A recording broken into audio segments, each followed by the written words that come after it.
Welcome to the Instagram Stories for Monday, March 6th. I'm your host, Daniel Hill. Today is a bit of a special episode, but I won't be able to tell you why until the end of the episode, so stick around.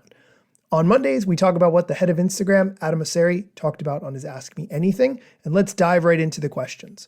The first question, why are you showing me posts I'm not interested in?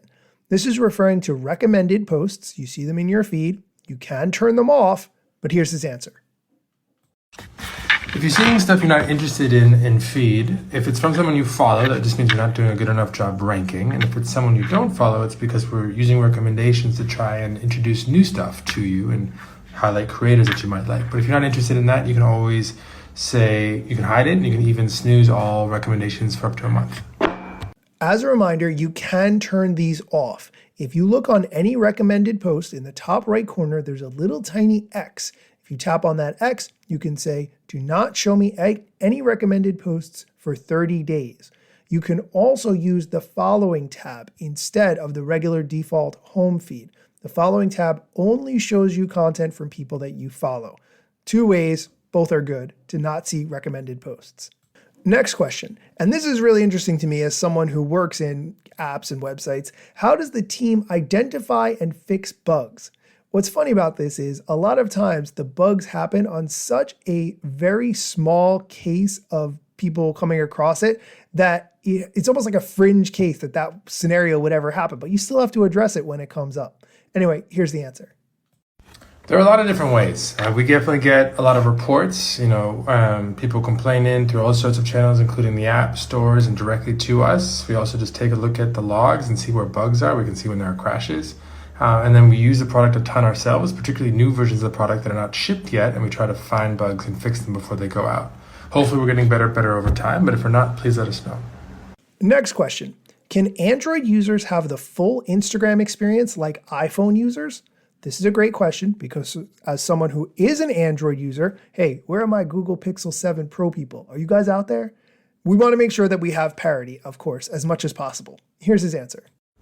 Absolutely. We want all features to be available on both platforms, and we're going to continue to make sure that's the case going forward. So if there's something specifically you're seeing on one, not the other, let us know. I can think of a couple small nuances between the two platforms off the top of my head, but I'm not going to really dive into it because my favorite thing is that Android has an option for an ad-free Instagram experience on Insta-Ender, which is still absolutely my favorite thing.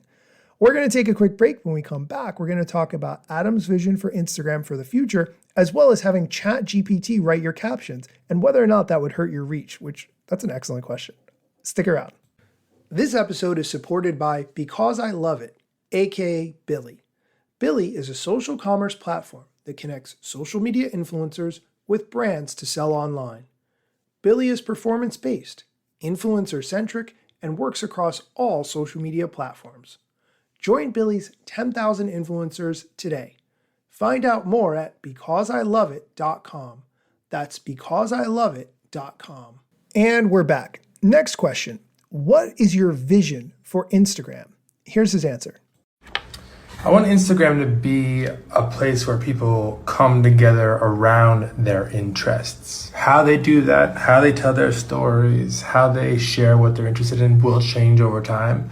But that core need of talking to people about what you love, I think stays constant. And I think it's been true about what we do since the beginning. And I hope it'll stay true for the foreseeable future.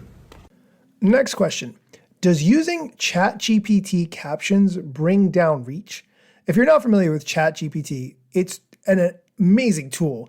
It's an AI and you can type any prompt into it and it will do the work for you. You can ask it to write a song or write a novel or write whatever, it can do it. And it's just excellent. And my wife is probably very tired of hearing me talk about it because I think it's just such an excellent tool. Anyway, the question, does using ChatGPT captions bring down reach, gave me the idea, why aren't I using ChatGPT to write my captions? I do not enjoy writing captions, so I think that's a great idea right off the bat. No, I don't think we would know if you use ChatGPT to generate your captions, but I think it's a cool thing to try. I think there's a lot of interesting ways that AI can help people make cool content, and ChatGPT does an amazing job with creative writing, with written content. Okay, the last question we're going to talk about today, it's not a question, it's a comment. It just says dislike button. The dislike button is something that YouTube has had forever, I think. And about 18 months ago, YouTube removed the dislike count, meaning that you could see how many likes a video got, but you could not see how many dislikes a video got. The dislike counter was actually pretty interesting because if a video had a lot of dislikes, it might signal that the content in the video wasn't worth watching. Like say it was a tutorial or a demonstration and the thing depicted in the video was not actually accurate. Well, a high dislike count will give you a clue, like it's not worth it to watch this video, which makes sense. However, people were weaponizing it, so they were sort of attacking creators, which is not fair to creators who are working hard on their content. You get the concept. So I would be kind of surprised if Instagram ever included a dislike button.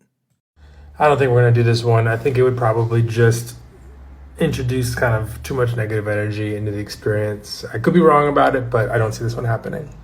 I am not shocked at all by that answer. Okay, that's going to do it for today's episode. Thank you so much for listening all the way to the end. And I have a surprise for you. This is a very close to final draft of the new outro music. So please listen to it. Let me know what you think. Maybe listen to it a couple times. Send me some feedback. I would love to hear it. Thanks so much. Instagram news got you covered, sometimes even TikTok. Relevant platforms in the metaverse ahead of the wave. Without a break or a pit stop, still waiting for Zuckerberg to give me the big job. Pause. Use trademarks and logos with Insta's permission, of course. If you like the show and gain some good info, maybe leave a review. It's a type of applause. Just drop me a message if you want to collab. If you've got some good content or you want to run ads, at Daniel Hill Media is where I am. TikTok, Facebook and Instagram.